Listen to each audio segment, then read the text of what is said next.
Hello everyone, I'm Dr. Manoj Johnson, lifestyle physician, John Marin Hospital, പാല. ഒത്തിരി ആളുകളൊന്ന് പറയാറുണ്ട്. അതായത് എനിക്ക് ഞാൻ കഴിഞ്ഞ മാസം വരെ ടെസ്റ്റ് ചെയ്തപ്പോൾ എനിക്ക് യാതൊരു കുഴപ്പമില്ലായിരുന്നു, ഇപ്പോൾ എനിക്ക് പ്രമേഹമാണ് എന്നുള്ള രീതി പറയാറുണ്ട്. ചില ആളുകൾ പറയുന്നത് എന്താണെന്ന് വെച്ചാൽ ഞാൻ സ്ഥിരമായിട്ട് പ്രമേഹത്തിന് മരുന്നെടുക്കുന്ന ഒരാളാണ്, പക്ഷേ ഫുള്ളി കൺട്രോളിലാണ്, പക്ഷേ എനിക്ക് ഒത്തിരി ബുദ്ധിമുട്ടുകളൊക്കെ ഉണ്ട്. അപ്പോൾ നമ്മൾ പറയുമ്പം നേരിട്ട് വന്ന് സംസാരിക്കുക, നമ്മൾ പറയും എനിക്ക് പ്രമേഹം 7 കൊല്ലമായിട്ടുണ്ട്. അപ്പം നമ്മൾ പറയും ഓക്കെ, അപ്പം കാലിന് തരിപ്പുണ്ടല്ലോ, അപ്പോൾ കാഴ്ച മങ്ങുന്നുണ്ടല്ലോ, ഉദാഹരണ പ്രശ്നമില്ലേ, ഇതൊക്കെ പ്രമേഹത്തിൻ്റെയാണ് എന്ന് പറയുമ്പം അല്ല, എൻ്റെ പ്രമേഹം കൺട്രോളാണ് എന്ന് പറയും. അതായത് ഞാൻ കറക്റ്റായിട്ട് മരുന്ന് എടുക്കുന്നുണ്ട്, എൻ്റെത് 90, 100, 110 കൂടുതലൊന്നും പോകത്തേ ഇല്ല, വെൽ കൺട്രോളിലാണ്. പക്ഷേ എനിക്കെങ്ങനെ ഈ പ്രശ്നം വരുമെന്ന് മനസ്സിലാവുന്നില്ല. പ്രമേഹമാണെന്നുണ്ടെങ്കിൽ പ്രമേഹം കൺട്രോൾ അല്ലെങ്കിൽ ശരിയായിരുന്നു, ഡോക്ടർ പറയുന്ന കാര്യം ശരിയായിരുന്നു, പ്രമേഹം കാരണം കൊണ്ടാണ് ഇത് വരുന്നതെന്ന് പറയാം. പക്ഷേ എൻ്റെത് ഫുള്ളി കൺട്രോളാണ്. അപ്പം ഞാൻ ചോദിച്ചു ഓക്കെ, എത്ര മരുന്നാണ് കഴിക്കുന്നത് പ്രമേഹത്തിന്? അപ്പം പറയും ഓക്കെ, അതിനകത്ത് മെറ്റ്ഫോമിൻ ഉണ്ട്, ഗ്ലിമിപ്രൈഡ് ഉണ്ട്, ഓഗ്ലിബോസ് ഉണ്ട്, ടെനിഗ്ലിപ്റ്റിൻ ഉണ്ട്, അങ്ങനെ പല പല മെഡിസിൻസ്, അതിൻ്റെ ഒരു കോമ്പിനേഷൻസ്. പിന്നെ രാവിലെ 30 യൂണിറ്റ് ഇൻസുലിൻ ഉണ്ട്, വൈകുന്നേരം 20 ഉണ്ട് എന്നൊക്കെ പറയാം. അപ്പം ഇത്രയും മരുന്ന് എടുത്തിട്ടാണ് ഇത് കൺട്രോൾ നിൽക്കുന്നത്. അതാണ് അതിൻ്റെ ഒരു സത്യാവസ്ഥ. അപ്പം അപ്പോഴും പറയുന്നത് ഡോക്ടർ എൻ്റെത് കൺട്രോളിലാണ്, ഞാനിപ്പോൾ 7 കൊല്ലമായിട്ട് മരുന്ന് എടുക്കുന്നുണ്ട്, പക്ഷേ എൻ്റെ കൺട്രോളിലാണ്, പക്ഷേ എനിക്ക് എല്ലാ പ്രശ്നമുണ്ട് എന്ന് പറയും. അപ്പോൾ ഞാൻ അവർക്ക് മനസ്സിലാകുന്ന രീതിയിൽ പറഞ്ഞു കൊടുക്കുന്ന ഒരു കാര്യമാണ് ഞാൻ ഈ വീഡിയോയിലൂടെ പറയുന്നത്. ശരിക്കും പ്രമേഹം കൺട്രോളാണെങ്കിലും നമുക്കെങ്ങനെയാണ് പ്രശ്നം വരുന്നത്? അതായത് ഞാനൊരു 5.5 കൊല്ലം മെഡിക്കൽ കോഴ്സ് പഠിച്ചതിനകത്ത് ഇത് പഠിച്ചിട്ടില്ല. നമ്മളിപ്പോൾ ഒരു ലക്ഷക്കണക്കിന് ആൾക്കാരെ കൺസൾട്ട് ചെയ്ത് വന്ന സമയത്താണ് നമ്മൾ ഒത്തിരി കാര്യങ്ങൾ പഠിച്ചു വന്നത്. അപ്പോഴാണ് ശരീരരീതി നോക്കിയിട്ട് എങ്ങനെയാണ് ഒരു രോഗം കണ്ടുപിടിക്കുന്നത്, ഏത് അവയവത്തിനാ പ്രശ്നം, ഇതെല്ലാം നമുക്ക് മനസ്സിലായി വന്നപ്പോൾ മനസ്സിലായൊരു വലിയൊരു സത്യം എന്ന് പറയുന്നത്, ശരിക്കും ഭൂരിഭാഗം ഈ പറയുന്ന ലൈഫ് സ്റ്റൈൽ ഡിസീസ് തുടങ്ങുന്നതിനകത്ത് ഫസ്റ്റ് വരുന്നത് ഫാറ്റി ലിവറാണ്.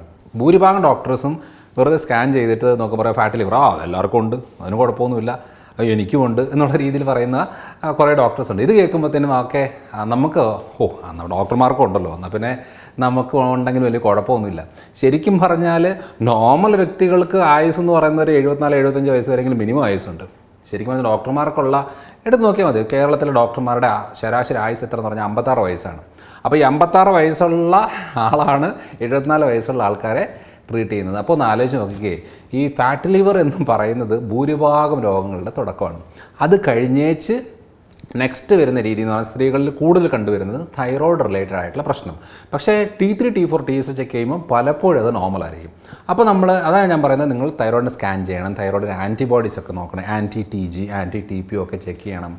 അങ്ങനെ നോക്കുമ്പം ഭൂരിഭാഗം ആളുകളിലും ആ പ്രശ്നം കാണും. അപ്പോൾ ആദ്യം ഫാറ്റ് ലിവർ, പിന്നെ തൈറോയിഡൈറ്റീസ്. ഈ തൈറോയിഡൈറ്റീസ് തുടങ്ങിയിട്ട് ഒരു 5-8 കൊല്ലത്തിന് ശേഷമാണ് പൊതുവേ ഹോർമോണിൻ്റെ പ്രശ്നമൊക്കെ കുറഞ്ഞ് ഹൈപ്പോതൈറോയിഡിസം വരുന്നത്.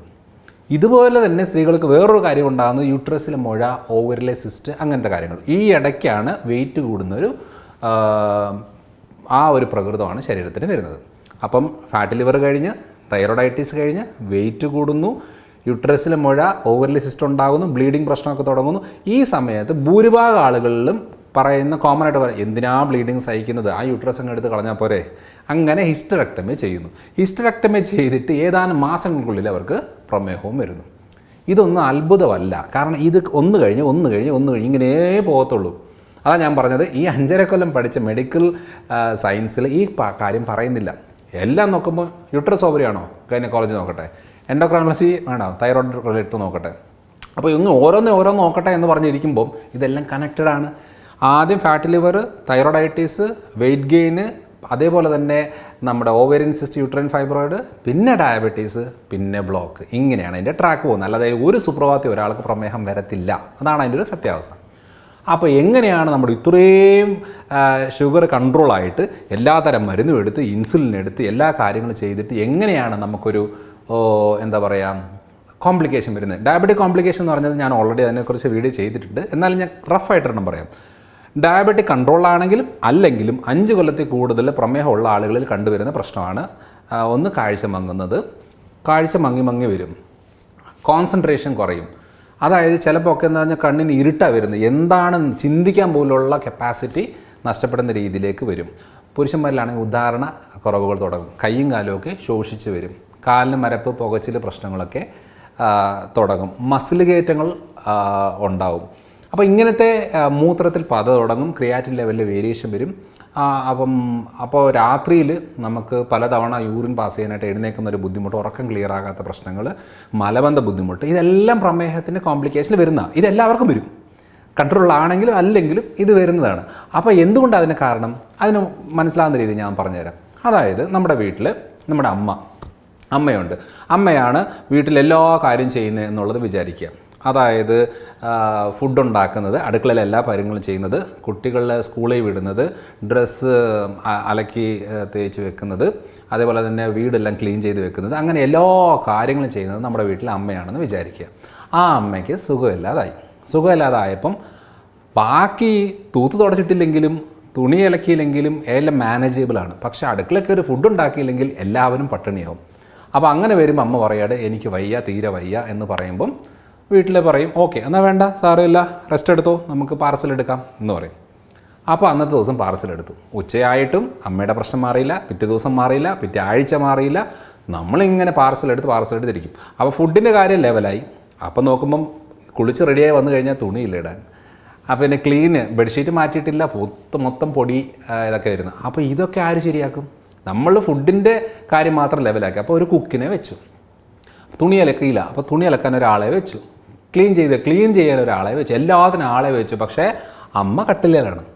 അപ്പോൾ ഇതേപോലെയാണ് നമ്മുടെ പ്രമേഹത്തിൻ്റെ കാര്യം. അതായത് പ്രമേഹം തുടങ്ങുന്നതിനകത്ത് പല കാരണങ്ങളിൽ നമ്മുടെ ശരീരത്തിൻ്റെ ചില ബുദ്ധിമുട്ടുകളുടെ ഭാഗമായിട്ട്, പ്രത്യേകിച്ച് ലിവറാണ് ഇതിനകത്ത് ഏറ്റവും കൂടുതൽ ഇൻവോൾവ്മെൻ്റ് ഉള്ളത്. ഇതിൻ്റെ ഭാഗമായിട്ട് ഒരു കാര്യം മാത്രമേ ഉള്ളൂ, ഷുഗർ ലെവൽ കൂട്ടുക എന്നുള്ളത്. അതിന് നമ്മൾ മരുന്നെടുത്തു. രണ്ടാമത്തെ ഇതിൻ്റെ ഫംഗ്ഷൻ എന്ന് പറയുന്നത് എന്താ പറയുക, ഇത് പ്രവർത്തനം പ്രോപ്പറായിട്ട് ചെയ്തില്ലെങ്കിൽ രക്തക്കുഴലിൽ ബ്ലോക്ക് ഉണ്ടാവും. അപ്പോൾ ബ്ലോക്കിന് മരുന്ന്, കൊളസ്ട്രോൾ കൂടും, കൊളസ്ട്രോളിന് മരുന്ന്, അപ്പോൾ കിഡ്നിയിൽ വേരിയേഷൻ വരും, അതിന് മെഡിസിന്, രക്തക്കുഴലിനകത്തെല്ലാം അടിഞ്ഞു കൂടും, അപ്പം BP, അപ്പോൾ അതിന് മെഡിസിൻ. അപ്പോൾ ഓരോന്നിനും നമ്മൾ മെഡിസിൻ വെക്കുക. അതായത് നമ്മുടെ വീട്ടിലെ അമ്മ സുഖമില്ലാതെ കട്ടിലേക്ക് കിടക്കുകയാണ്. ആ അമ്മ ചെയ്യേണ്ട എല്ലാ പണിയും നമ്മൾ ആൾക്കാരെ വെച്ച് ചെയ്യുകയാണ്. അതിൻ്റെ അർത്ഥം നമുക്ക് ആരോഗ്യം ഉണ്ടെന്നല്ല. നമുക്ക് വേണേൽ അവകാശപ്പെടാം, കണ്ടോ എൻ്റെ വീട്ടിൽ എല്ലാത്തിനും ആൾക്കാരുണ്ട്. പക്ഷേ ഒരാളിവിടെ കട്ടിലേന്ന് അനങ്ങിയിട്ടില്ല. ഇതേപോലെയാണ് നമ്മുടെ അവയവങ്ങൾ പ്രവർത്തിക്കാതെ പുറത്തുനിന്ന് എന്ത് ആൾക്കാരെ വെച്ച് എത്ര ഇൻസുലിൻ എടുത്താലും എത്ര ഗുളികകൾ എടുത്തു എന്ന് പറഞ്ഞാലും അവയവങ്ങളല്ലല്ലോ പണിയെടുക്കുന്നത്. ഒരു പരിധി കൂടുതൽ എടുക്കുന്നത് പണി മൊത്തം ഈ മരുന്നുകളാണ്. ആ മരുന്ന് എടുക്കുന്നു, അന്നേരം അതിൻ്റെ വേരിയേഷൻ വരുന്നു, പിന്നെ കുറച്ച് കഴിയുമ്പോൾ അത് പോകുന്നു, പിന്നെ വരണം. അതായത് കുക്ക് വന്നു, ആ ദിവസം വന്നു പണിയെടുത്തു, അതുകൊണ്ട് ഭക്ഷണം കിട്ടി, പിറ്റേ ദിവസം വന്നില്ല വീണ്ടും പട്ടിണിയാണ്. അപ്പോൾ അന്നത്തെ ദിവസത്തെ ഇൻസുലിൻ എടുത്തില്ലെന്നുണ്ടെങ്കിൽ വീണ്ടും ഷുഗർ കൂടും, അന്നത്തെ ദിവസം തൈറോയ്ഡ് എടുത്തില്ലെങ്കിൽ വീണ്ടും പ്രശ്നമാകും, അന്നത്തെ ദിവസത്തെ BP എടുത്ത്. അപ്പോൾ ഈ ഡാമേജുകളാണ് മെയിനായിട്ടും ഇമ്പോർട്ടൻ്റ് ആയിട്ടുള്ളത്. അതായത് ഇപ്പം ഞാൻ ഏറ്റവും കൂടുതൽ ഫോക്കസ് ചെയ്യുന്ന ഒരു ഏരിയ, എല്ലാത്തിനും പണിക്കാർ റെഡിയാണ്, എല്ലാത്തിനും മരുന്നുകൾ റെഡിയാണ്. അപ്പം ഞാൻ ആലോചിച്ചു, ഇനി ഈ മരുന്നുകളെ വെച്ചുകൊണ്ട് നമ്മൾ വീണ്ടും പണിക്കാരെ കൂട്ടിക്കൊണ്ടിരുന്നിട്ട് കാര്യമില്ല. ആ അവയവങ്ങളെ പ്രവർത്തിക്കാനുള്ള ഒരു കപ്പാസിറ്റി ഉണ്ടാക്കിയെടുക്കുക, അതിനൊരു എനർജി ഉണ്ടാക്കിയെടുക്കുക. ആ അവയവങ്ങൾ പണിയെടുത്തു കഴിഞ്ഞാൽ ആ അവയവം എടുത്തോളും കുറേ പണി. ഇതിപ്പോൾ എന്ന് പറഞ്ഞാൽ അവയവത്തിനെ കൊണ്ട് പണിയെടുപ്പിക്കുന്നതേ ഇല്ല. അപ്പം അങ്ങനെയാണ് എനിക്ക് മനസ്സിലായത് നമ്മൾ ചെയ്യേണ്ട മേഖല എന്ന് പറയുന്നത് ഈ പറയുന്ന റിപ്പയർ വർക്കാണ്. ഒരു 10 ലക്ഷം രൂപയുടെ ഒരു കാർ വാങ്ങിച്ചു കഴിഞ്ഞാൽ നമ്മളതിന് പ്രോപ്പറായിട്ട് ടയറിനെ കാറ്റ് ചെക്ക് ചെയ്യും, പ്രോപ്പറായിട്ട് പെട്രോൾ അടിക്കും, ഗിയർ ഓയിൽ മാറ്റും, അതേപോലെ തന്നെ ഇപ്പോൾ സർവീസുകളെല്ലാം പ്രോപ്പറായിട്ട് എല്ലാ A to Z കാര്യങ്ങൾ ചെയ്യും.